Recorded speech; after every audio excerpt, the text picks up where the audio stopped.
Question हो गए। अब बात करते हैं बेटा नेक्स्ट टॉपिक की तरफ बढ़ते हैं। देखिए सार्थक अंक का जो टॉपिक था सिग्निफिकेंट नंबर का, उससे रिलेटेड आगे आके कुछ असार्थक अंकों को हटाना। जैसे मान लो अपन पर्टिकुलर वैल्यू निकालते हैं कि इसमें 3 है सिग्निफिकेंट नंबर, सार्थक अंक या 4 है 5 है, उसको निकालते हैं तो उसमें कुछ क्या होता है, कुछ वैल्यू को कम करना होता है। गुणा भाग जो करते हैं अपन, एडिशन मल्टीप्लिकेशन वगैरह जो करते हैं, उनकी वैल्यू को निकालने के लिए रीजन उसका ये है।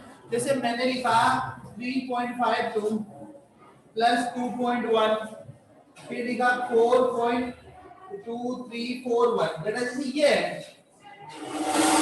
इनको मैं एडिशन करूंगा।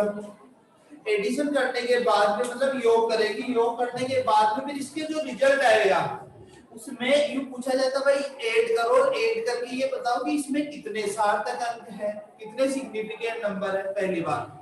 अब सिग्निफिकेंट नंबर के लिए क्या करते हैं, इसमें एक टॉपिक आता है राउंड ऑफ करना। राउंड ऑफ करने का मतलब है असार्थक अंकों को हटाना। जैसे आप अपन करते हैं ना नॉर्मल वे में, जैसे आप कोई कैलकुलेशन कर रहे हो और आपके आ गया 95 आ गया, तो आप उसको क्या करोगे 100 मान लेते हो। 50 से कम रहता है उसको क्या करते हो आप नीचे वाले डिजिट की तरफ पहुंच जाते हो, करते हो नहीं, राउंड ऑफ करते हो नहीं। वैल्यू कहीं पे पैसे दे रहे हो आप, पैसे देते टाइम आपका हुआ कि 25 हो गया, जैसे कितने भी 40.25 आ रहा है, तो अब 25 या तो अगला छोड़ देगा उसको राउंड ऑफ, या उसको फिर एक मानता है, छोड़ने का तो काम ही नहीं दुकान वाला छोड़ने का। तो इसी टाइप से तो इनको राउंड ऑफ करते हैं। अब राउंड ऑफ करने के लिए क्या किया जाता है कि जो आप जैसे आप एडिशन करोगे, मतलब गुणा भाग जो भी करोगे, बाकी वगैरह जो निकालते हो, तो इनमें जितनी भी संख्याएं होती है, जितने भी नंबर्स होते हैं, उनमें पॉइंट से आगे सबसे कम डिजिट होती है ना, वहां तक इसका रिजल्ट लाना होता है। मतलब जैसे तीनों में पॉइंट से आगे एक है, इसका मतलब सबको तो जोड़ लो और पॉइंट से आगे एक डिजिट तक आ जाओ आप, बाकी को हटाना है। तो उनको हटाने के लिए आप इसको जोड़ो, जैसे आप इसी को जोड़ो, आप कितना आएगा 1 4 5 8 और कितना 4 3 7 और 9, ये डिजिट आई। अब अपने को रिजल्ट लाना है पॉइंट से आगे एक डिजिट तक, और एक डिजिट तक लाने के लिए आपको क्या करना पड़ेगा, ये 3 को हटाना पड़ेगा।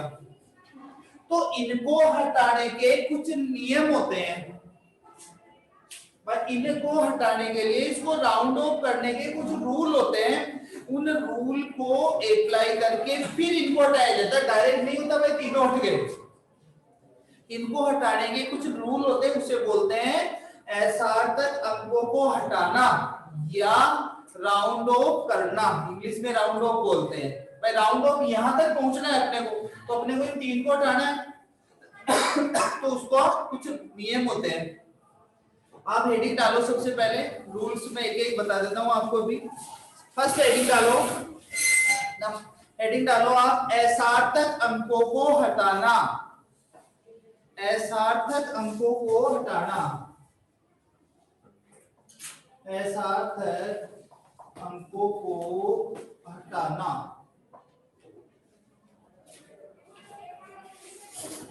लिखो इसके अंदर बेटा, असार्थक अंकों को हटाते समय निम्न नियमों का पालन किया जाता है। असार्थक अंकों को हटाते समय निम्न नियमों का, रूल्स का पालन किया जाता है। नंबर 1, 1 नंबर,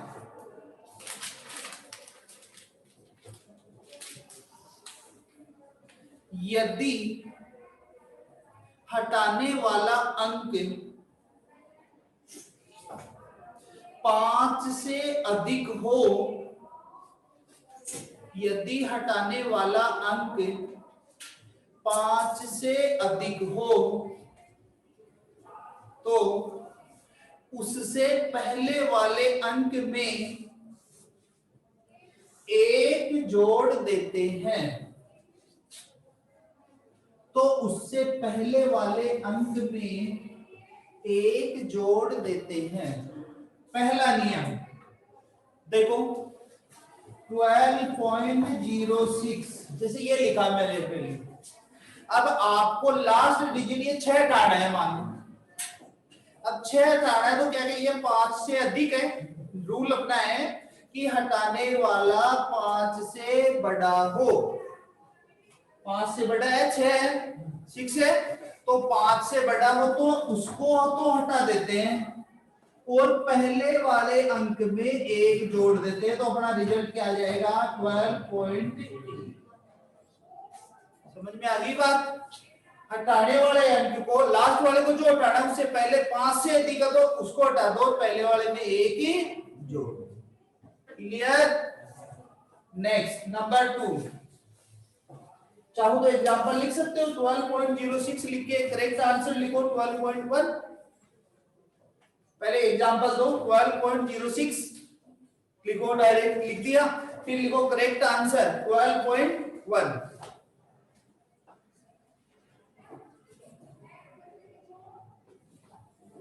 बोल गजानन आया समझ में। नंबर 2 यदि हटाने वाला अंक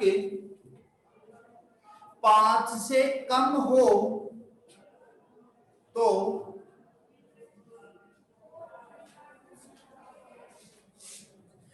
अंतिम अंक में कोई परिवर्तन नहीं किया जाता। अंतिम अंक में कोई परिवर्तन नहीं किया जाता। फॉर एग्जाम्पल 24.123 मैंने ये लिखा। अब अपने बेटा लास्ट अंक हटता है हमेशा। जैसे इसको हटाना है बताओ 5 से ज्यादा है कम है तो पहले वाले में कोई परिवर्तन नहीं करना। क्या लिखोगे करेक्ट आंसर 24.12।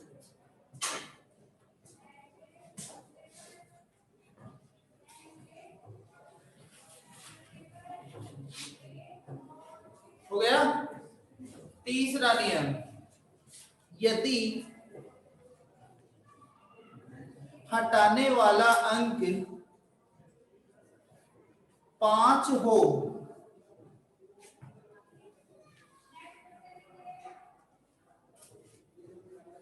और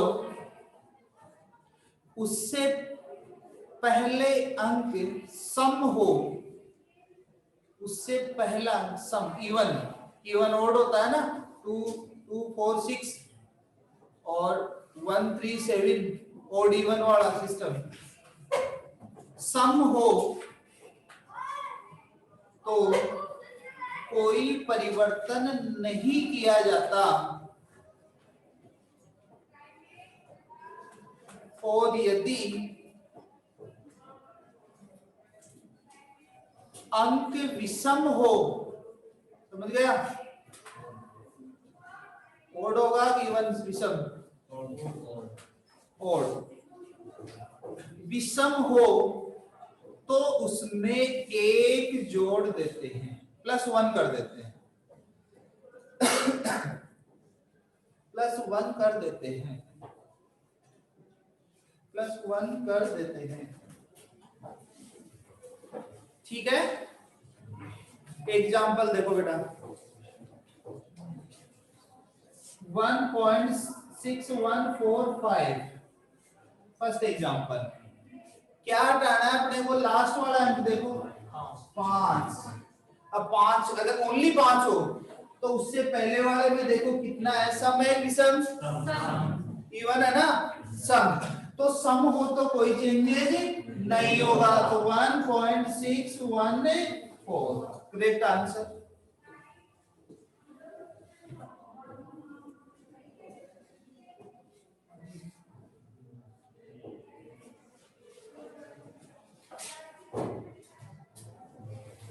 दूसरा एग्जांपल लो बेटा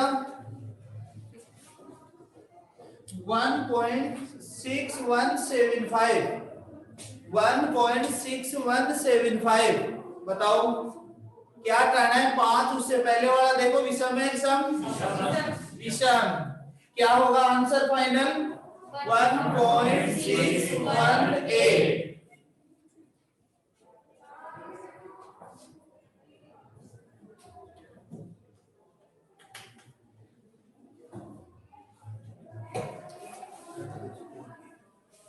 ठीक है, क्लियर?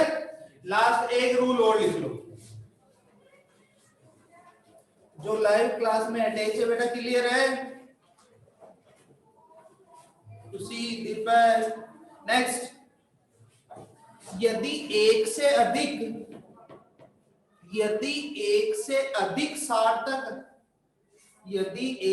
अधिक सार्थक अंकों को सार्थक नहीं, सार्थक तो फिर फिक्स वैल्यू होती है। असार्थक अंकों को हटाना हो तो इन्हीं नियमों का पालन किया जाता है।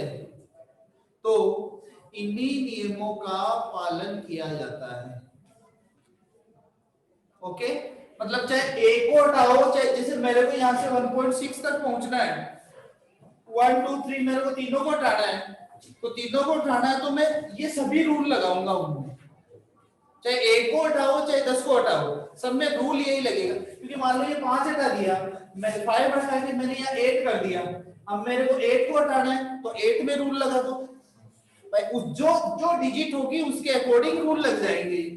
ओके बोलो डन, ठीक है।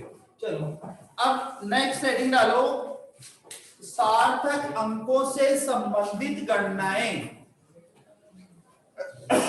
Calculation involving significant figure, calculation गणनाएं।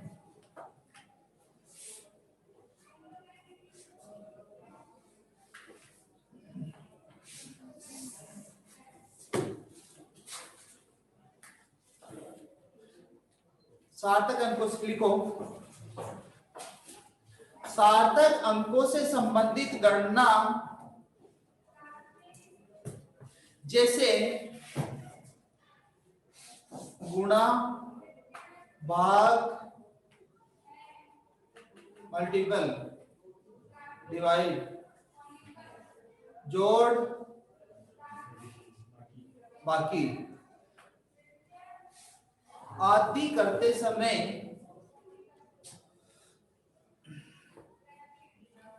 निम्न नियमों का पालन किया जाता है। निम्न नियमों का पालन किया जाता है। नंबर 1, संख्याओं के जोड़ या बाकी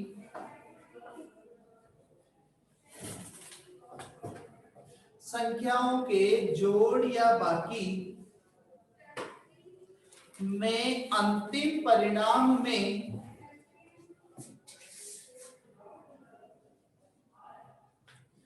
दशमलव के बाद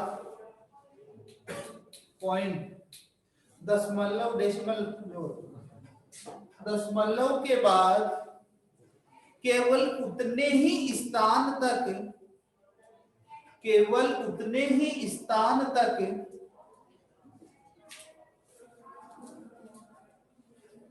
परिणाम प्राप्त करते हैं जितना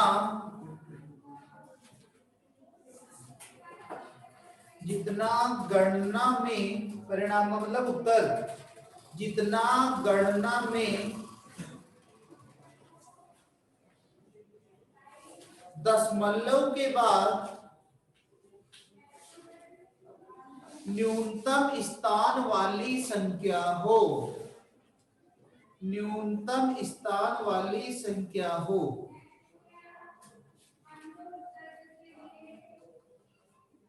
मतलब परिणाम जो निकालोगे आप, जैसे एग्जांपल आपकी बुक का ही करवा देता हूं, 6.24, अपने को इनको ऐड करना है। क्वेश्चन लिखो, जैसे फॉर एग्जांपल ये जोड़ने वाला मामला है, एडिशन का लिया है मैंने। पहले आप इसको जोड़ो, जो भी संख्या आपको दे रखी है, क्या आंसर आएगा बताओ? 6 0.649 आंसर ये आएगा। आ गया। अब देखो, ये रूल ये कहता है कि जोड़ बाकी करते टाइम आप जो फाइनल रिजल्ट निकालोगे, वो फाइनल रिजल्ट वहां तक निकालना है आपको कि जितनी भी संख्याएं आप जोड़ रहे हो उसमें पॉइंट से आगे सबसे कम नंबर वाली संख्या हो, पॉइंट से आगे सबसे कम डिजिट हो जिसमें। अब तीनों में देखो किस कौन सी है, बीच वाली है क्या? बोलो, बीच वाली। इसमें कितना है? पॉइंट से आगे एक डिजिट का मतलब आपको आंसर निकालने के लिए कहां तक आना है? पॉइंट से आगे एक डिजिट। अब एक डिजिट है तो आगे इसमें तो 2 आ रहे हैं, आंसर 2 आ रहे हैं, तो एक को क्या करना पड़ेगा? राउंड ऑफ, एक को हटाना पड़ेगा। एक को हटाएंगे तो रूल क्या आएगा बताओ? 5 से बड़ी हो तो पहले वाले में एक जोड़ देंगे, तो करेक्ट आंसर क्या आएगा इसका? 12। क्लियर? उतारो।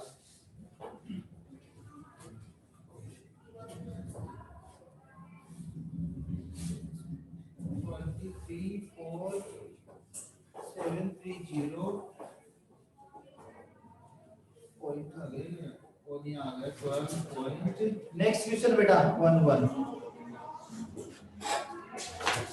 बताओ इसका आंसर कितना आएगा? पहले तो बाकी करना है।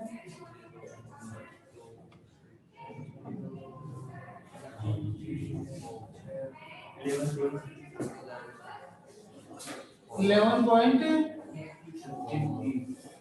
यही रहेगा। बोलो आंसर कहां तक आएगा? 2 डिजिट तक।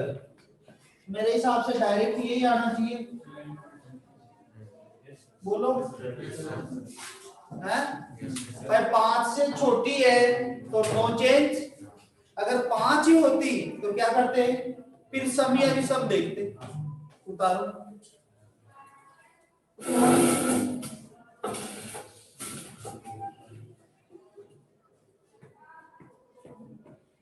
ठीक है बेटा। अगला नियम 2, जैसे है सेम वो पहला नियम ही लगता है, न्यूनतम वाला डायरेक्ट भी अपन कर सकते हैं। एक और इसके अंदर गुणा अथवा भाग में, गुणा अथवा भाग में अंतिम परिणाम में, अंतिम परिणाम में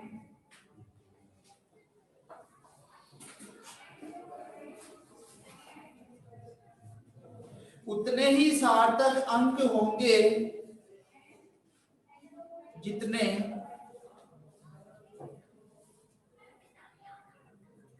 कि न्यूनतम सार्थक अंक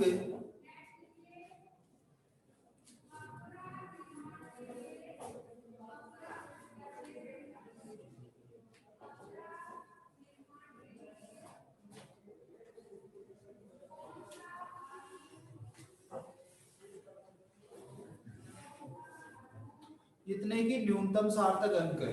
देखो बेटा यहाँ पे सार्थक अंक निकालना है अपने को। कैसे? कि इस अब दोनों संख्याओं में न्यूनतम सार्थक अंक किसमें है? सिग्निफिकेंट नंबर किसमें है? जैसे मैं ये संख्या लिखूं तो इसमें कितने सिग्निफिकेंट नंबर बताओगे आप? सारे जीरो काउंट होगा ना, पॉइंट आ गया, 5 हो गए इसमें। इसमें बताओ, इसमें जीरो पहले है, काउंट नहीं होगा, सिग्निफिकेंट में तो 2 ही है। इसका मतलब इनको गुणा करो आप, और गुणा करने पर जो रिजल्ट है उसको वहां तक चेंज करो जिसमें 2 सार्थक होंगे, मतलब बाकी को राउंड ऑफ करो आप। जो इसकी संख्या गुणा करने पर जो वैल्यू आए ना उसको वहां तक लेके आओ जब आगे पॉइंट से आगे कोई मतलब नहीं है, सार्थक अंक सिर्फ उसमें 2 ही। ठीक है ना? पॉइंट इसका नियम ये, उसमें तो काम है पॉइंट से आगे मिनिमम हो, इसमें उतने सार्थक अंक तक आओ जितने सबसे कम मिनिमम उसमें सार्थक अंक। ठीक है? वैसे सीधी सीधी अगर अपन बात करें तो इसमें यूं कह सकते हो संख्याओं, लेकिन संख्याओं का चक्कर पड़ेगा यहाँ पे क्योंकि जीरो अलग अलग आ रहा है ना, भाई 3 संख्या हो गई ना पॉइंट से आगे। फिर भी अगर सही बैठता है तो सही भी हो सकता है, जैसे इसको मल्टीप्लिकेशन करो, गुणा करो, क्या रिजल्ट आ रहा है?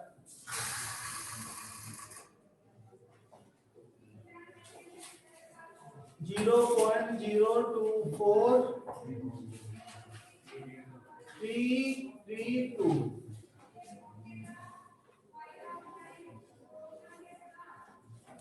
उतना ही आएगा बेटा, उसके अकॉर्डिंग ही 3 आ रहा है ना डिजिट। 3 तो 2 जीरो को तो 7 तक में काउंट नहीं करेंगे, इसका मतलब इन तीनों को इनको हटाना है और ये सारे 5 से छोटे हैं, 5 से छोटे हैं ना। आंसर क्या आएगा बताओ? 0.024 आ जाएगा। बढ़िया। 1.2211 डिवाइड बाय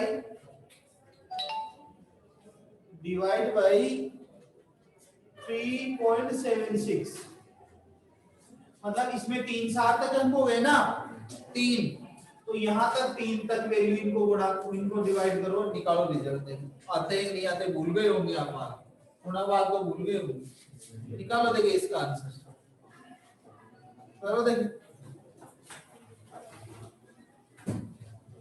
इसका वर्क कर दो बेटा।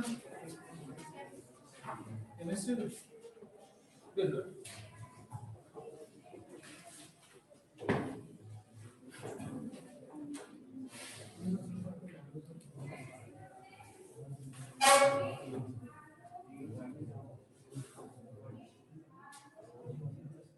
इतना आ रहा है तब तो सही है, नहीं गलत।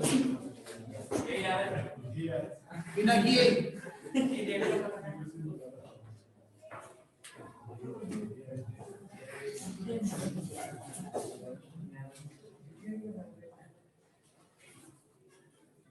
हो गया। कहां तक लाना पड़ेगा बताओ? 2 तक। कितना आएगा? 1.12 आएगा। 360 तक अंक तक ही लाओ इसको, एक भी काउंट होगा, एक ये भी होगा, ये भी होगा, तो 3 तक तो यही आएगा बेटा। देखो इसको हटाओगे कोई चेंज नहीं, इसको हटाओगे तो एक जोड़ दो, लेकिन वो भी 5 से कम है तो वो हटाए मिल जाएगा ना तीनों। ओके, ये लो आपका टॉपिक कंप्लीट। अब हेडिंग डालो, एक नियम और करवा देता हूं आपको। हेडिंग डालो रासायनिक संयोजन के नियम, रासायनिक संयोजन के नियम। वैसे ये नहीं बेटा, जो भी ये मैं करवा रहा हूँ ना अभी, ये हट गया है नए सिलेबस में, तो मैं कंप्लीट करवा रहा हूँ आपको। रासायनिक संयोजन के नियम, रासायनिक संयोजन के नियम। एक नंबर 1 द्रव्यमान संरक्षण का नियम। द्रव्यमान संरक्षण का नियम, law of conservation of mass, law of conservation of mass 10th class में था ना, हीट एंड ट्रायल मेथड में नाम आया होगा, आया था। जैसे एनर्जी के लिए लेते हैं, न तो नष्ट कर सकते हैं, नहीं उत्पन्न कर सकते हैं एक फॉर्म से दूसरे फॉर्म में। तो यहाँ पे यूं बोल देंगे कि किसी भी रासायनिक क्रिया के अंदर क्रियाकारक और उत्पाद का मास समान रहेगा। जितने ग्राम आप क्रियाकारक लोगे उतने ग्राम उत्पाद बढ़ जाएंगे। ठीक है, वो क्या होगा? Law of conservation of mass. जैसे कि आप लिखो पहले, सबसे पहले यह नियम 1789 में एंटोनी लेवासिए लेवोजियर,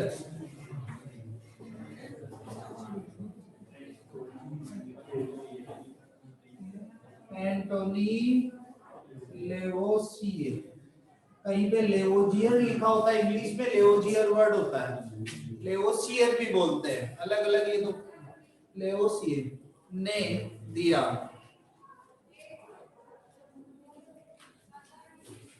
नेक्स्ट लाइन में इसके अनुसार सभी भौतिक व रासायनिक परिवर्तनों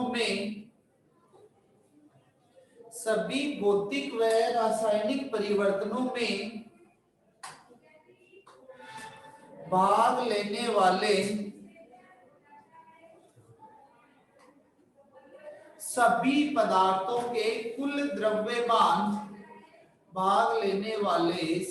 पदार्थों के कुल द्रव्यमान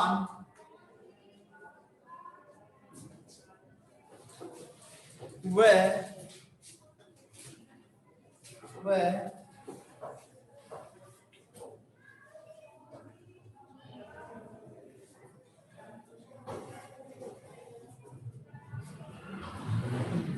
क्रिया करने के पश्चात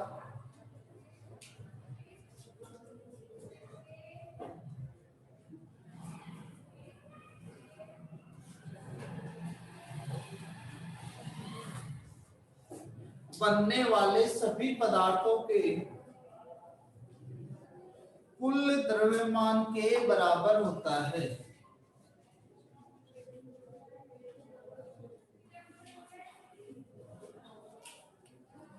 कुल द्रव्यमान के बराबर होता है, ठीक है बेटा।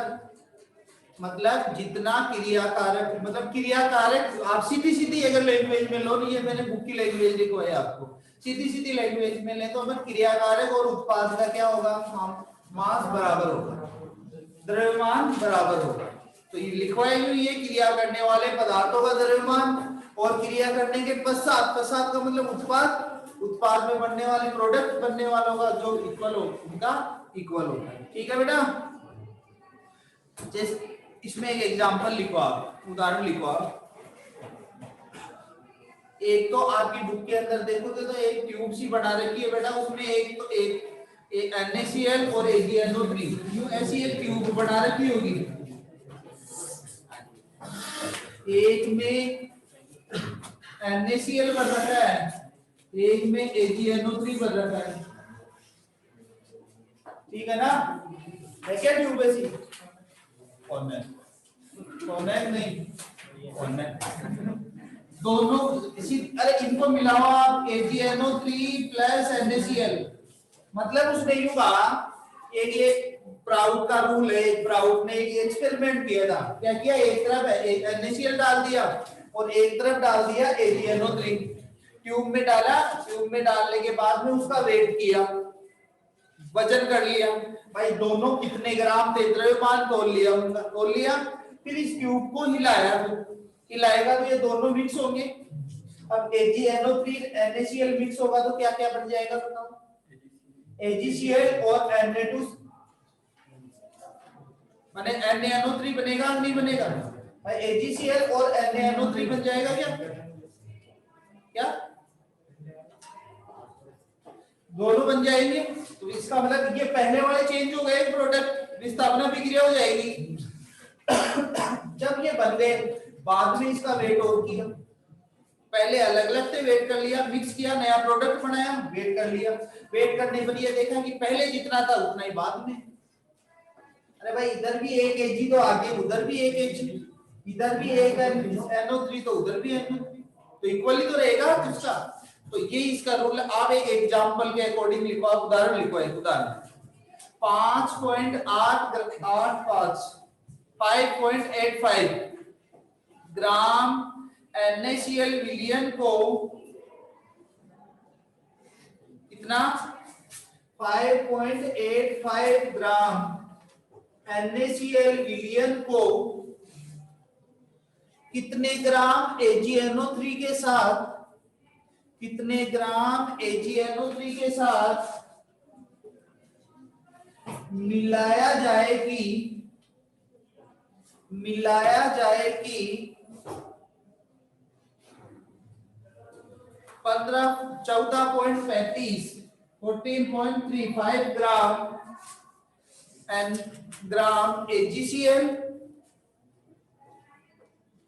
AgCl व 8.5 ग्राम AgNO3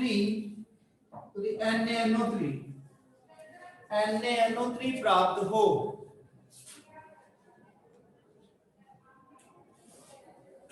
ठीक है, देखो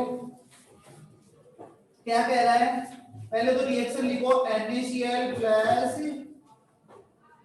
AgNO3 क्या बनेगा, AgCl प्लस NaNO3 यही बनेगा।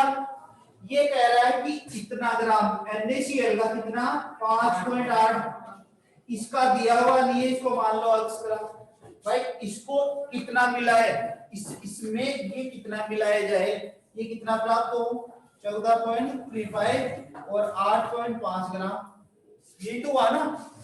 इसका मतलब है कि उधर इधर का बराबर होना चाहिए, लेफ्ट एंड राइट का बराबर होना चाहिए ना। तो अपन यूं कर सकते हैं, इन दोनों को जोड़कर ये माइनस कर दो, इसकी वैल्यू आ जाएगी, आएगी नहीं आएगी बोलो, कर दो तो कितना आ रहा है।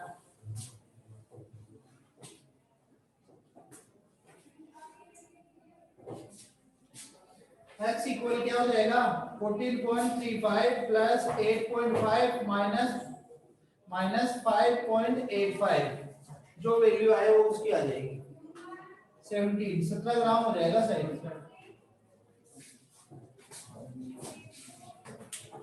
अरे 85 तो है ही उधर, 17 ग्राम हो जाएगा, हो गया। आज के लिए इतना ही।